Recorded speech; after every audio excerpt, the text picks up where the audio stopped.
Hello বন্ধুরা, আজকে নতুন একটা রেসিপি নিয়ে এসেছি গরমের জন্য। এই গরমের সময় এই রেসিপিটা অনেক ভালো লাগে। গরমে কিন্তু আমরা সবাই শুক্তো খেতে খুবই ভালোবাসি। তো শুক্তো রান্না করার জন্য যে যে উপকরণগুলো নিয়েছি ওগুলো দেখিয়ে দেবো। তার আগে আমার চ্যানেলটা যদি সাবস্ক্রাইব না করা থাকে আপনারা অবশ্যই সাবস্ক্রাইব করে দেবেন। ভিডিওটা ভালো লাগলে লাইক শেয়ার কমেন্ট করে দেবেন। তো চলুন কী কী লাগছে আসুন দেখে নিন। মিডিয়াম সাইজের আলু কেটে নিয়েছি, অর্ধেক পেঁপে কেটে নিয়েছি, পেঁপে সজনে ডাঁটা আর আঙুল নিয়েছি। এগুলো কিন্তু সব লম্বা করে কেটে নিতে হবে। আর নিয়েছি উস্তে নিয়েছি কটা, 4-5টা উস্তে নিয়েছি, একটা কাঁচকলা নিয়েছি, আর বেগুন নিয়েছি একটা গোটা, আর বড়ি নিয়েছি। দেখুন বড়িগুলো কিন্তু খুব ভালো নিতে হবে বড়িগুলো।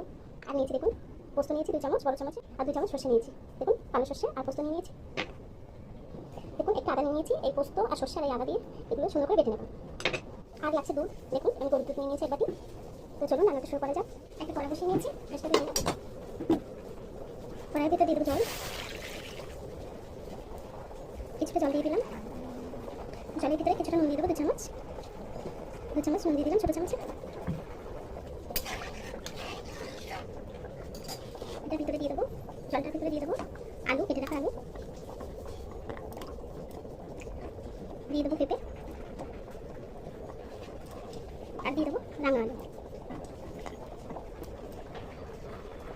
এটাকে একটু সিদ্ধ হতে দেবো, কিছুক্ষণের জন্য ঢেকে দেবো।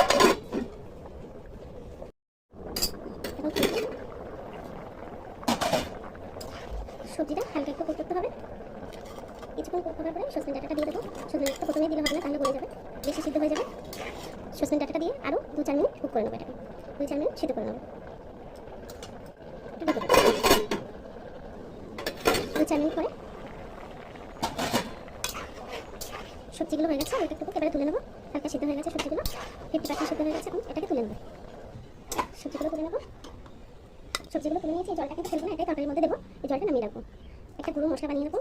মশলা বানানোর জন্য দিয়ে দেবো বড় চামচে 1 চামচ রাঁধুনি, আর দিয়ে দেবো বড় চামচে 1 চামচ মৌরি। এটাকে সুন্দর করে ভেজে নেবো।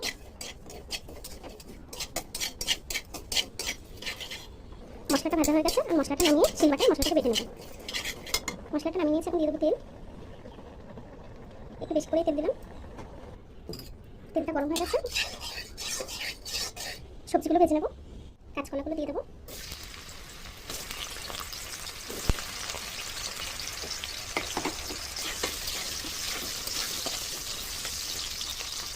কাঁচকলাগুলো হালকা ভাজা হয়ে গেছে, এখন এগুলো তুলে নেবো। কলাগুলো তুলে নেবো। ওই তেলে বেগুনগুলো ভেজে নেবো।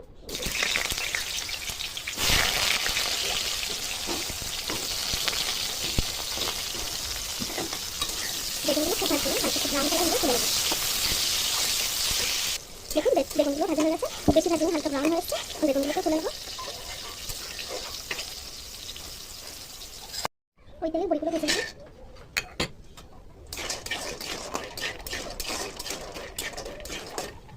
বড়িগুলো এভাবে লাল লাল করে ভেজে নেবেন। আমার বড়িগুলো ভাজা হয়ে গেছে।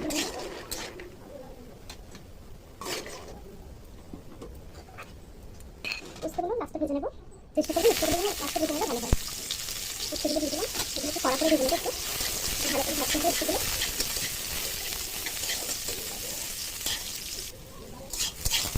উস্তেগুলো ভাজা হয়ে গেছে, এটা কড়া করে ভেজেছি।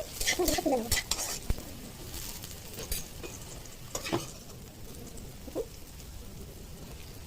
তেলের ভিতরে আরেকটু তেল দেবো।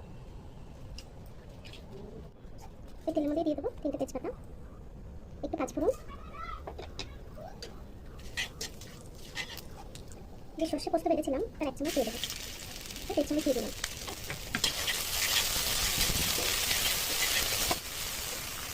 মশলাটা পাতলা হয়ে গেলে যে সিদ্ধ সবজিগুলো রেখেছিলাম ওগুলো দিয়ে দেবো।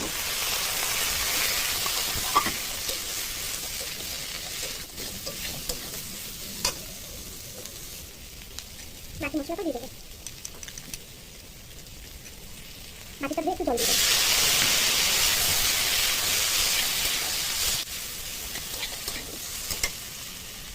দিয়ে দেবো 1 চামচ নুন। যেহেতু আমরা সিদ্ধ করার সময় দিয়েছিলাম, বেশি নুন দেবো না, অল্প একটু নুন দিয়ে দেবো।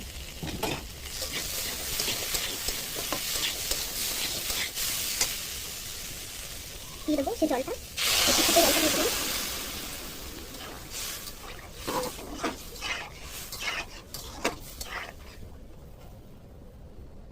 দিয়ে দেবো গরুর দুধ কিছুটা,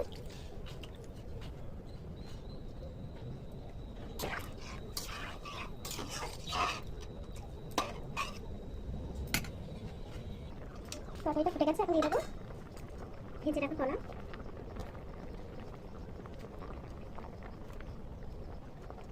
দিয়ে দেবো ভেজে রাখা বেগুন,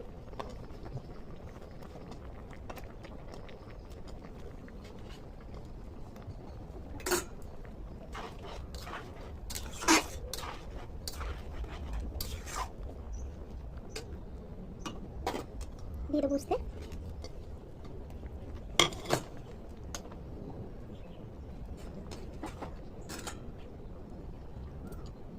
দিয়ে দেবো ভেজে রাখা বড়ি,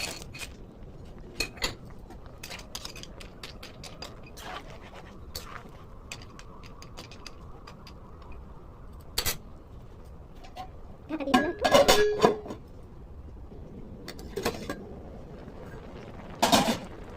আমাদের শুক্তোটা প্রায় হয়ে এসছে।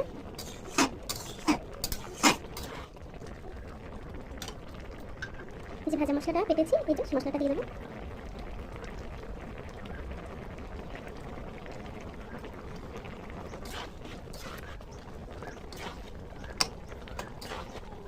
ওপর থেকে একটু পাঁচফোড়নের গুঁড়ো দিয়ে দেবো।